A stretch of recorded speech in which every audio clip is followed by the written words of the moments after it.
Hello and welcome to another episode of the Skiing is Believing podcast, brought to you by Ski Racing Media. Back into the full swing of interviews now. It is my pleasure to share this week's conversation with Ola Masdal, the head coach of the men's Norwegian tech team.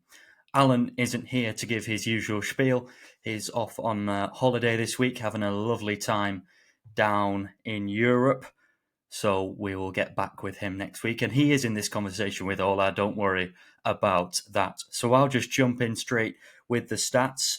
Ola Masdal, born on the 17th of March, 1989, in the Norwegian mountains. He grew up racing with the Ardal IF Alpine team with his two brothers, John, older than him, and Knut, younger than him. He's the middle of the three brothers. Started skiing at 2 and began racing at 10 until he was 20 years old, in the same year which he decided to start coaching, alongside studying a major in finance. But after a day of coaching, he knew that is what he wanted to do. So he quit the finance major and began studying at the Norwegian School of Sports Science and coached part-time before going full-time in 2016. His coaching career started way back in 2009 at the famous Bærums Ski Club, where he coached until 2016. Then spent a couple of seasons at the Persbråten Ski Academy as the head coach, 3 years with the Swedish team before joining the Norwegian tech team in 2021, where he has worked since. In the last 2 seasons, has been the head coach of that men's Norwegian World Cup tech team that has had great success last season with 24 podiums and 9 victories split between Kristoffersen, McGrath, Haugen and Steen Olsen, with all 4 of those notching a victory. He speaks about them 4 in good detail, saying what they're like and how it works with the partnership between Kristoffersen and the rest of the team. He also talks about his coaching philosophies and the best way he deals with the athlete he's working with, whether that be a U12 when he was back in Norway or a World Cup winner like he has worked with more recently. He also answers the quick 5 questions, of course, and we ask one thing that he wants to achieve in the 2025-26 Olympic season, and the answer might be quite obvious, but you'll have to wait for that one. So it is now my pleasure to share this fabulous conversation with you on the Skiing is Believing podcast and with Ola Masdal. So enjoy.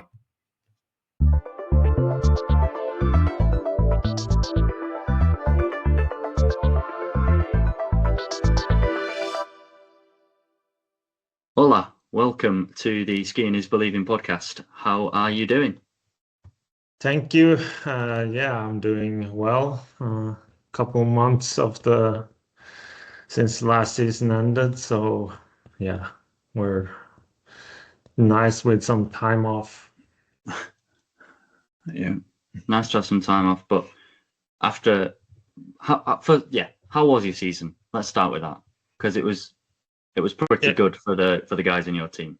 Yeah, it's that was a quite amazing season, but like any season, ups and downs, and with greater results also comes kind of bigger wishes for even more, and the bar is raised. So yeah, it's ups and downs in this business. Did you expect the success what the boys had? Did you expect that, or did you think it might be even better? No, I mean, I felt we came in strong into Sölden, but we have been we don't ski that much with other teams, so it's always a little bit hard to say. So, but when those results we had in Sölden, then I kind of knew, okay, it's going to be a fun season. Yeah. And I did check it up from the tech team, from your team. 9 wins and 24 podiums, and all 4 of the A team racers got on the top of the podium. Is that something that you knew was possible? Because the likes of, well, Xander hadn't won in GS and did twice. Timmy had only won once before. Atle hadn't won for 3 years when he won. Was this something you targeted? Yeah, we definitely wanted those guys to really aim for wins. We had a little bit of a tough season the previous year, where the biggest star in Kilde got injured. We had Luki, which left the team, and even though the previous year was all the guys we have on the team now did progress, but it sort of was then down to them to win races. And luckily, Timmy won last race of the season, but I really felt like, those guys could take another step. And even with Henrik having a little bit of his own team, he also didn't have that much or didn't have that good of a season 2 seasons ago. So he's also stepped it up last year. Yeah. And how does that kind of dynamic work with him specifically, as I think his father's quite heavily involved? So does he still train with the rest of the team at times? Sometimes we train with him, but it's more like any other athlete on the World Cup Tour. We're racing the same places, so we often cross paths. And the cooperation with Henrik is better than what it was in the beginning when he left the team. And we are happy for each other when things goes well. Yeah, I think in terms of, I mean, Alan, you speak about how much you love the Norwegian team on this podcast all the time, and sort of, I think it was Wengen with the clean sweep in the slalom, where there was like that real team spirit, and he was enjoying the celebrations with the team, and that was sort of, I feel like, a moment that represented that relationship, that there is a camaraderie between them. Yeah, and I would say it's definitely boys on the team that he's closer with than others. So yeah, it's I think he was part of the certain triple too.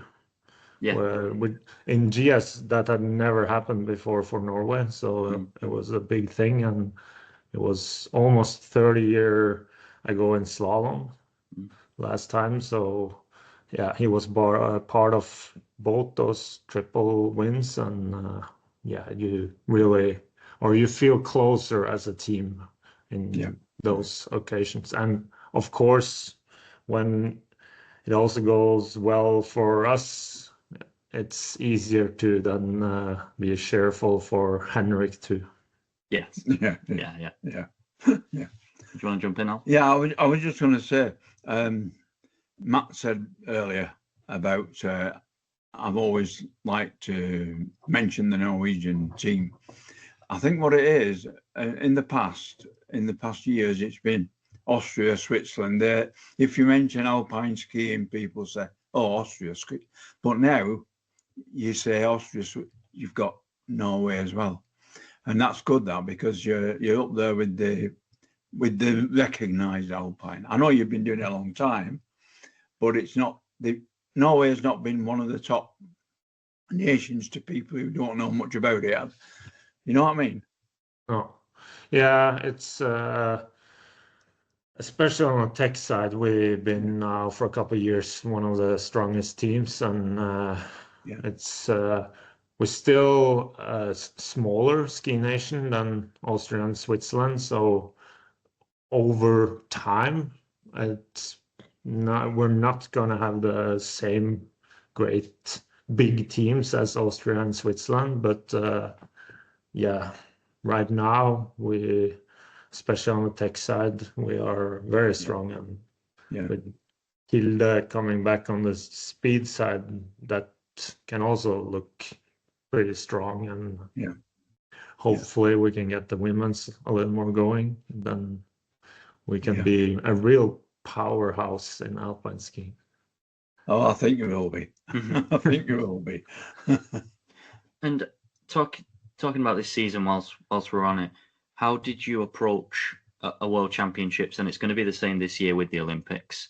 How did you go into that and sort of tackle the World Cup success as well as wanting what you wanted out of the World Championships? And I know that you probably didn't get as many medals as you would have wanted, but in World Champs, I mean.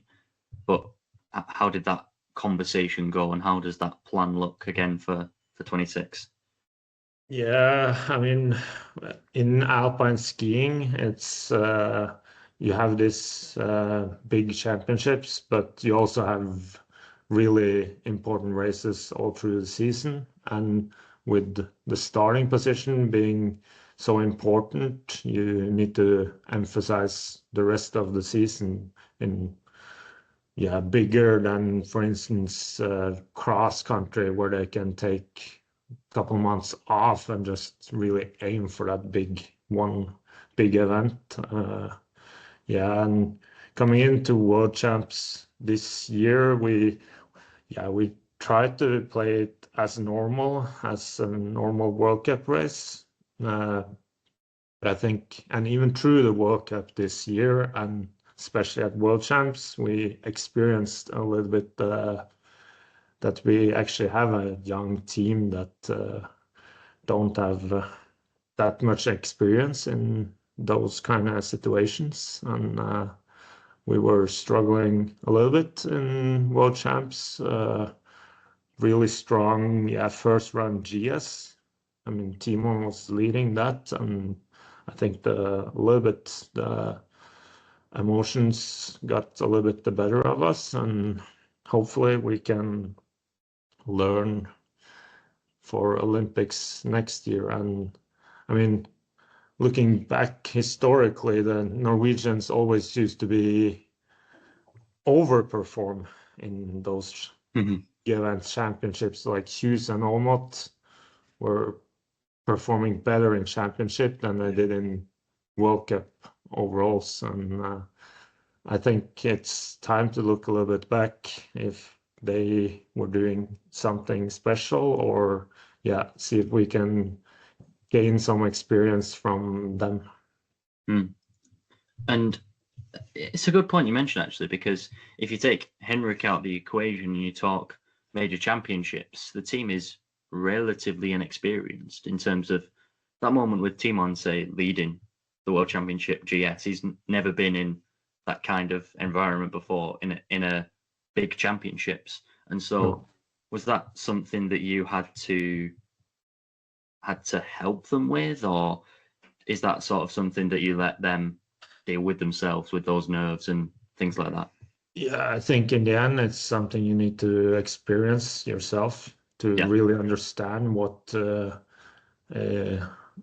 what it real, or what tricks the mind and body plays with you in those situations. And now they have tried that more and more times, and hopefully they will grow on it. And it is a very special thing to do, to stand on the top and you're leading, so you kind of know you're the best in the world, but you can't afford any, and you don't really have that in that many other sports, that kind of pressure. You have pressure situations, but I gotta say, in tech events with 2 runs, it is a very special situation. Yeah. Do you have any special comments you give to the racers if they do come, if they're in a situation where they are a bit worried? Do you have anything special what you can help them with? Because you seem as though, I suppose as they head, you've got to do a lot of thinking as well as hands-on. Yeah, well, I think it's to kind of, the goal is to just make them as comfortable with the situation as possible. So I think, yeah, keep it simple. Take the focus back to what is important. If it's a tactical thing they gotta perform to be fast, or a technical, if you manage to focus on that instead of the occasion. So that's, yeah, what I would try. And it's very important that the kind of staff. I'm never on start normally, but we have, of course, some staff up there. And this previous year, we had a former skier, so he had been in similar situations himself. And I think it is very important what happens up at the start. And as someone that didn't have, World Cup starts or any major championships experience, but someone that's worked very hard through the system from, I believe, U12 to head coach of the Norwegian team in 9 years or something like that, in less than a decade between working with under 12s at the local ski club and now head coach of the national team. Is that something that you use, as opposed to having experience with racing? You use your coaching experience to have the best impact? Yeah, I raced I raced until I was 20, so I have some background, but not at the World Cup level. And well, it's the same for coaches. I remember my first World Cup race as a coach, and I was nervous as hell. And I mean, I on the task I were supposed to do that day, I probably underperformed because I was too nervous. So I worked with myself on kind of calming down. And I mean, the simple word for both me and the athletes is no matter what happens on that particular day, it always comes tomorrow. And your closest people, they don't value who you are on what outcome of the race. They value as a person, on who you are as a person. That's very good. That's good. So you said you skied there until you were 20. As a Norwegian, I know you started skiing very young with your brothers and with your father. So tell us the story of how you first got into it all. Yeah, my father used to race at the World Cup level. He quit early, 19, 20 years old, I think. Then went to US and skied, I think it was All-American on NCAA. And then he got 3 boys that he later introduced to skiing. And we come from a quite small town, so he was our coach all the way to all 3 of us started at ski academy. And we were, all 3 of us were quite good racers, I would say, up until 16, 17, 18. And then we didn't really perform later in the FIS age. And then I skied until I was 20 and then started coaching after it. But I said, like, we were quite okay level. My younger brother won Youth Olympics. So he was. That's a good level. Yeah, it was a little bit. It was okay level. Yeah, okay plus. Very good. I wanted to ask, because you have, like I said a moment ago, you've worked your way up from coaching 11, 12-year-olds to now the best guys in the world who are winning World Cups frequently. Can you find any similarities in between the things you taught and the things you did back then, 10, 15 years ago, and what you do now with McGrath and Kristoffersen and Haugen and Steen Olsen? Yeah, I think the groundwork of it all is the passion for skiing.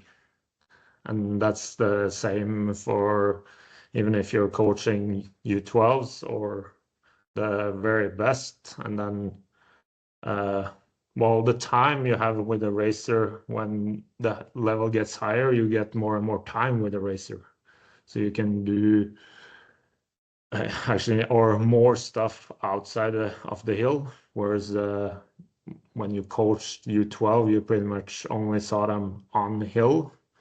So, but yeah, I think coaching is coaching at every level, and you try to see, yeah, how you can get anybody, doesn't matter the level, to get a little bit better every day. That's the goal. Can I? Yeah. Of course you can. Yeah. As an accomplished coach, as you are, do you find it would be interesting? Well, I'm interested anyway in finding whether when you're coaching children at 12 years old, did you ever get the feeling that, oh, this person's going to do okay? Can you tell at that age, or is it too young? Well, you might have an idea, but for them to really go all the way, you can't really tell. And I tried to look back, or at least when I was coaching a lot of these skiers when they were younger, yeah, I couldn't really tell, but yeah, they were sticking themselves out. And even more so when I look back, maybe and see a little bit. We had at the club I coached, BSK, so one of the biggest clubs in Norway now. It's 9 out of 27 on the national teams are from that system. We had the evaluation form, and that evaluation form wasn't only like if you were a fast skier or a slow skier. It was like more how your abilities was to ski, and it was wide. It was, yeah, how did you ski without poles, 1 to 3 grade, and how did you ski on one ski? And I looked up quite recently, and there on that form, these guys and girls who reached the top were they had high scores on those tests, and not necessarily on that they were actually fast skier in their age. It was their overall base skiing were at the high level. Thank you. Interesting, huh? Yeah. Thank you. Yeah, very good. Because at BSK, you were working with people that you were still working with the national team, right? Yeah. So, what? I think Alan touched on this, but did you think that they could win World Cups? And at the time, were they very similar to who they are now, or has their dynamic, their mindset changed? Yeah, I would say personalities are quite similar now as they were. Well, it's hard to say because I didn't know when I was coaching them at U12 what it really or what the level was at the World Cup. So then it's a little bit hard to say if that athlete can actually go all the way. And I think at that time the stepstones for a Norwegian skier was a little bit unclear, because it wasn't like right now. It's so many has gone this pathway in recent years. So for a U12 now in Norway, they can easily see themselves follow someone else's footstep. Back then, recently, it was only Henrik who really like came up to World Cup, and he did a very special path. So, yeah, I wouldn't say that I knew they were going to be World Cup skiers, but I knew they were going to be good skiers. Yeah. Yeah. I appreciate that. You could have easily said, "Yeah, I knew all along they were going to be good." Oh, I don't think anybody knows that. No. It's, I mean, it's also that pathway. A lot of things can happen in terms of injuries or just kind of a little bit lack of interest or more interest in maybe studying, getting like a normal job, or yeah, it's a lot of things gotta click together to really reach the top level. Yeah. Sorry. I thought you were jumping in. No No, worries. it's fine. I'm gonna mention the achievements because you've had, I believe, 2 years as the head coach of the tech team. Yes. Yeah, just checking that was right. And I'm not sure whether you know this because I didn't know this until I looked it up. But in Sun Valley in the slalom, with Timon winning and Henrik's podium to secure the globe, that moved Norway up to 600 men's World Cup podiums ever. Wow. That was my reaction. 600. 600. Wow. I didn't know. That's a lot. And have you seen within your time at the team and potentially as a boy watching those heroes you've mentioned before, have you seen an improvement, or has it been consistently good? No, I would say like Norwegian Alpine has really had it up and down.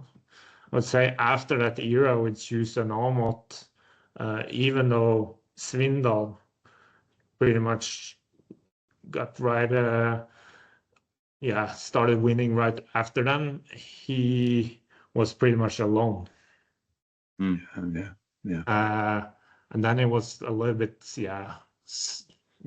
10 years where it was maybe a little bit not really a strong team. And right now it feels like we're a little bit on a peak again. And well, the difference is that peak, I would say, has lasted from 2015, and now it's been 10 years with pretty high performance from the Norwegian team, which is, and I would say the development program or whatever is coming underneath looks very strong. So it looks like it will go on for another 10 years. Oh, lovely. Good. Yeah. I think you're spot on there because we were in Hafjell, as I think you know, and speaking to the four guys in the team, they were loving the crowd and loving the atmosphere, understandably, and the youngsters that came through. I think it was in the GS. No. Yeah, Bakkevik in GS. Yeah. Rasmus and Jesper. Yeah. And Oscar Andreas Sandvik winning Europa Cup this year. Yeah. I think you're going to be dealing with those guys in a few years, Ola. Yeah. We already had them a little bit around last year, and Oscar will be kind of 100% on the World Cup team this year. And I mean, I think it's fun to bring in these youngsters. They bring some new energy into the group, and it's like a little bit 110% every run on training, and they really ski to win. The first run we go skiing in New Zealand, and that brings a little bit intensity into the training that's good for the older guys. Yeah, it's There's a few little bits that are just coming back to me now. I remember Atlee saying, I can't believe that they're even younger than me, and scoring points. And Henrik saying that in training he's always getting beaten, and then doesn't expect to do as well as he does, and then turns up and gets a podium or wins. But you've already got a strong A-team World Cup team, and the Europa Cup team, and even lower, I suppose, is very successful. So do you feel that in that 10-year period that you talk about where it's been peaking, that this could be one of the best times, or if not the best? Yeah, I think, well, especially on tech, it looks very bright, and it's a little more challenging on speed. And I think it takes more time to develop a speed athlete than a tech athlete. But it looks very bright the next couple of years, and even our top guys are pretty young when you compare them to other teams. And this last step in from Europa Cup into the World Cup, I think has been very, very hard last, like I would say, 5 years. So it's not been a lot of guys who actually stepped in, and the guys who stepped in have been a little bit older, like like Billy or Laurie is actually quite a bit older than even Atle. Yeah. That's true. Yeah, you got us thinking, Ola. Yeah. The attacking Vikings is a term that's been coined for so many years now that you'll have heard a lot, I'm sure. But what does it mean to you, and what generally does it mean to be part of this group? Yeah, I think it's a good question, because this was something that was kind of branded by the 90 generation. We're skiing in 1990s, and with them quitting and a little bit not going as good as the previous years, it died a little bit, the attacking Vikings or whatever it meant. And we kind of have tried to get it restarted, but then you gotta a little bit define what it means for every single individual on the team. And for me it means that we are together as a group, strong, and we can then achieve great things down in Europe. It's a little bit my thinking of it, but really, like, the team is a big thing of it, and there we have some like core values. And I mean, the one simplest is you should try to bring more to the team than you take out. Very good. And if everybody does that, then you have a great team. Yeah. Do you put the success specifically of last season down to these principles and that team spirit? Well, I can only speak for the really tech men's team, but I think it was pretty clear that especially those three top guys are really, with the Timon, Atle, and Sander, they are a really tight-knitted group that really work together to try to be better as a team and help each other to be better, and really can be happy when another person on that team does well, even if they did not so well that day. And I think that definitely parts of the reason why we did well last season.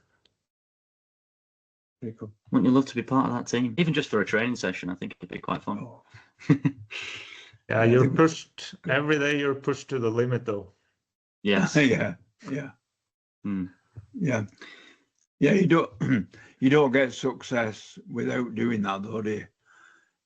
No, I mean, big parts of also, to build this culture and team is right now we're in a 6-week block period where it's mandatory to be in Oslo, pretty much 2 dryland sessions every day, and then that's mandatory for everybody, and we kind of widen the team a little bit with the speed and tech being together and trying to be as much as possible with the Europa Cup team, but they're also doing some skiing now, so they're not on everything.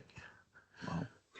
And I know that this is obviously a much wider team, even in terms of the coaching and technical staff, but do you involve yourself in sort of the training sessions and how they're run away from the snow? In terms of dryland sessions, we have a dryland coach and also a sports science department that kind of oversees the dryland programs. Myself, try to take a little more. I don't try to involve myself so much in the dryland sessions. Whereas we have, right now we have 2 ski coaches that are highly part of the dryland programs. Right. I see.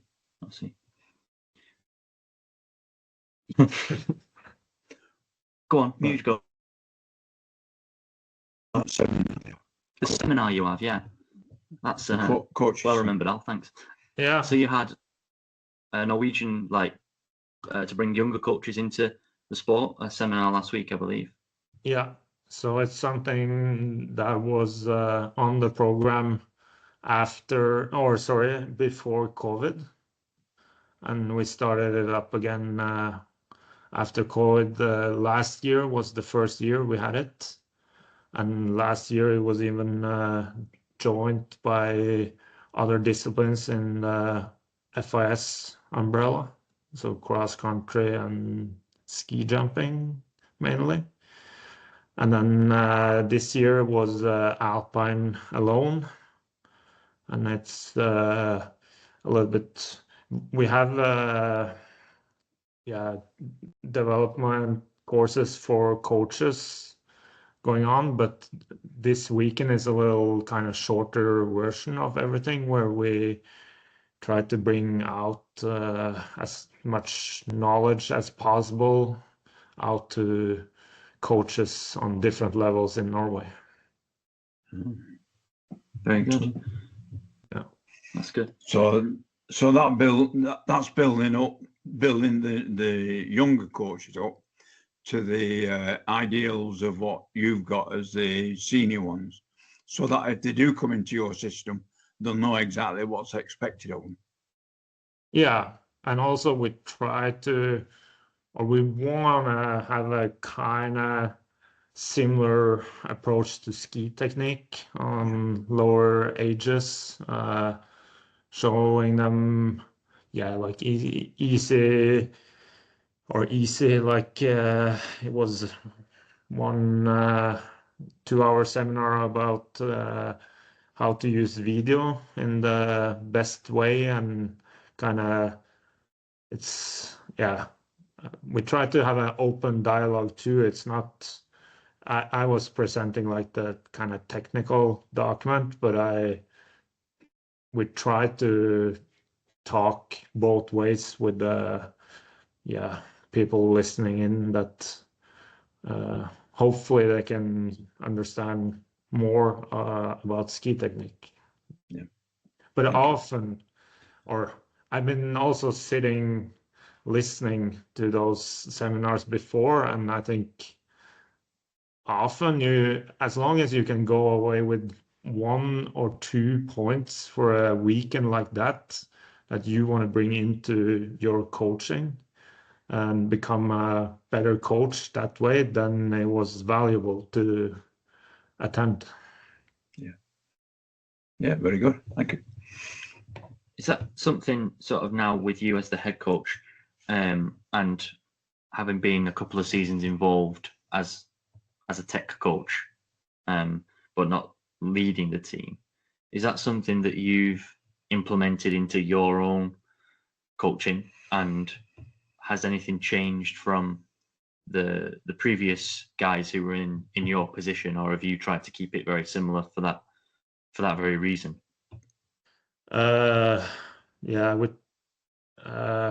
so last 3 years it's been the same staff on the men's tech team, and I myself was leading it, but yeah, then you take a little more step away from the detailed coaching. So I had 3 other ski coaches on this team that they were running a little more the technical kind of details in terms of ski technique.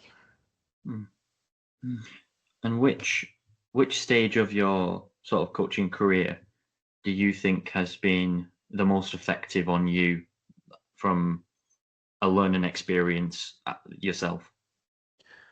Oh, I think I would say the first years, I think you learn most because you know the least. And I was lucky enough to coach with some experienced coaches in the beginning. It was one older Norwegian. It was the father of Lars Myhre. Yeah. He was like never really came into top 30 World Cup, but slalom skier. And he was very detailed. And then next 4-5 years, I coached with Felix McGrath, Atle's father. So I learned a ton from him, and then I would say I always try to learn more. I don't think you can ever be fully taught. So along my path, I worked with a bunch of experienced coaches that I learned a lot from. Yeah. Good. And in terms of other men's World Cup tech coaches that are currently on the tour now, are you one of the youngest? Yeah, I mean, one on our team are younger, but of the head tech coaches, I would probably say I'm definitely one of the youngest. And now I've been around a couple of years, so when I came in, I was really young. And I got a funny story about that because my first year on the World Cup tour, I was coaching Andre Myhre and Krille Jacobsen.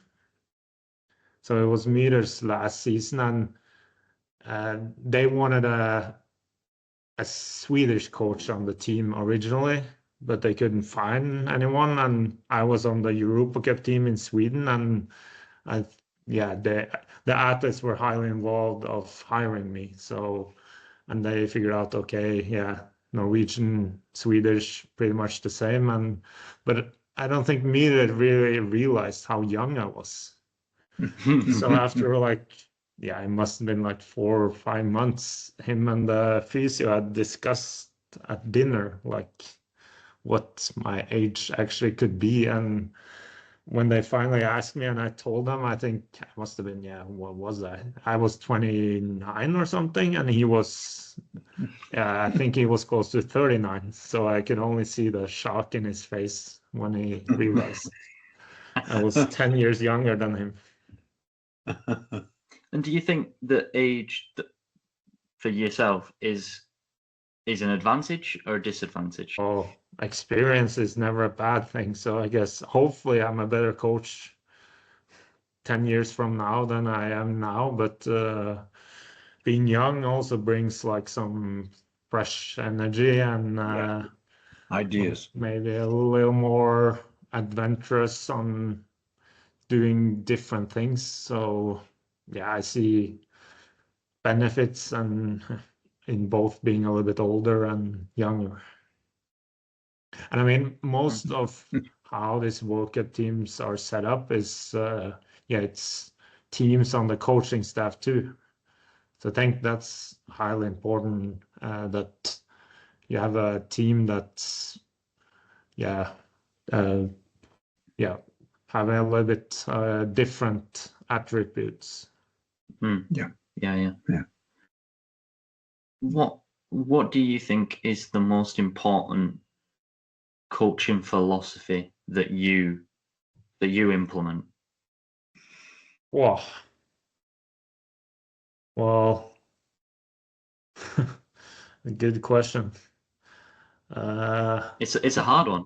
Yeah. Well, I think the most important you can do as a coach is to really show that you believe in your athletes. Because if they don't have the feeling that you believe in them, then how should they really believe in themselves? Yeah. Very good. Good philosophy, that. That is a good philosophy. It's good. Have you got any more questions, Alan? No, that's fine. That's good. Okay. I'll move to the quick fire questions then to finish off with, if that's okay, Ola. Yeah. And we'll start with your favorite place to ski. I gotta say Norway, I feel like, but it's dark and cold here all the time. Well, I really love a couple of the places we've been to in the US now lately. But we rarely get to ski that much. That's sad. We get to go to all these great places, but okay, this wasn't short though. Now I gotta pick something. Well, then I'll pick somewhere I actually skied quite a bit, and it is a nice place. It's like Val d'Isère-Tignes. Yeah, nice. Would you say that's your favorite stop on the tour? I would say definitely not, but Oh, okay. Yeah, it's but pretty it's hard. that race hill is not really part of that great skiing. No. Favorite stop on the tour in terms of hill and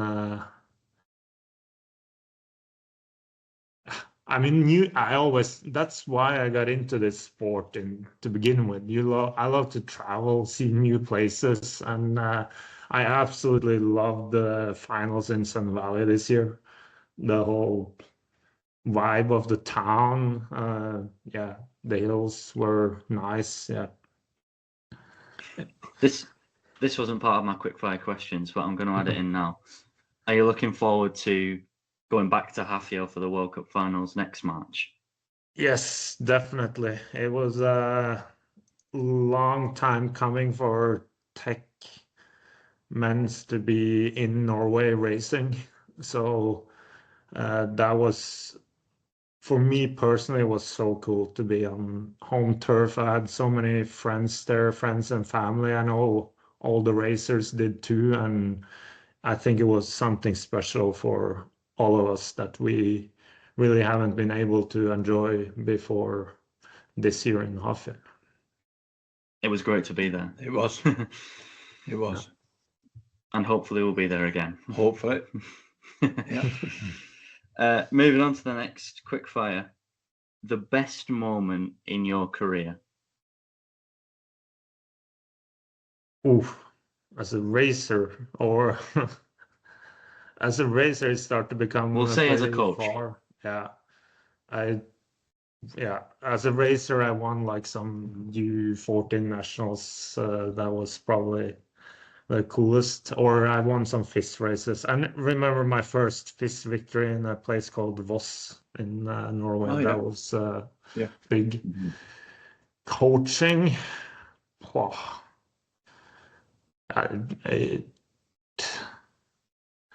it has to be one of these triple wins in let me think. Somehow I thought Wengen was a little bit bigger than Sölden. Yeah, that was a little bit absurd to be part of, to be honest. That was a very good day. Yeah. And the last one, if you could achieve one thing with the team next season, it can be World Cup or Olympics, what would that thing be? Triple win in the Olympics. Slalom or GS? That doesn't matter. I'll take either. No, I mean, to only win a World Cup race is at this level, it's hard. So I think what I love the most with this team is actually enjoy the just being on the road with them 200 days. Hopefully just keep the spirit a little bit high and have some fun. Excellent. Yeah, that's great. That's all the questions. We've picked your brain enough, so thank you very much, and all the best with the summer prep, and maybe see you at one of the races next season. Yes, thank you so much, and all the we'll best. be in touch. Yeah, of course. Thank you very much, and all the best to you and your boys next season. Yeah. Thank you. Hello. Just a final word from me, Matt Garker. A huge thank you to Ola Masdal for joining us for this week's fabulous conversation, another one from the Coach's Corner series. And of course, a huge thank you to Ski Racing Media for their continued support throughout the summer series. This episode, of course, brought to you by Ski Racing Media. You can visit skiracingmedia.com now or at Ski Racing Media on any social media platform for all the latest ski racing news and insight to keep you entertained throughout the summer months. So that is it for this week. We will, of course, be back again next week with another interview. They're going to keep coming along now. We've got a few different ideas to share with you throughout the summer. So, of course, stay tuned for those with some very special guests who will be joining us over the course of June and into July next week and beyond. I was down at Pendle Ski Club in Yorkshire at the weekend covering or watching one of the GBR Summer Race Series events that was taking place there. Absolutely brilliant setup that they have at Pendle Ski Club. It's just a little bit of an insider into what might be coming later in the summer, because we have had an idea to do a dry slope episode when the opportunity arises, and sort of to get a real perspective on how ski racing happens in the summer over here in Great Britain, and specifically in the northwest of England. We might well even go to the Snowdome at Chilfact to record a few pieces. Yeah, really nice to get that connection to one of the local clubs, of course, where Dave Riding first buckled into a pair of boots and skied down the dry slope up at Pendle. And Rob is exactly the same story, looking to emulate the Great Brit. But thank you very much for listening. I hope you enjoyed this episode. Another thanks to Ola Masdal and Ski Racing Media. And until next week's interview, another good one to keep your eye out for. Very entertaining conversation coming next week. We will ski you later. Goodbye.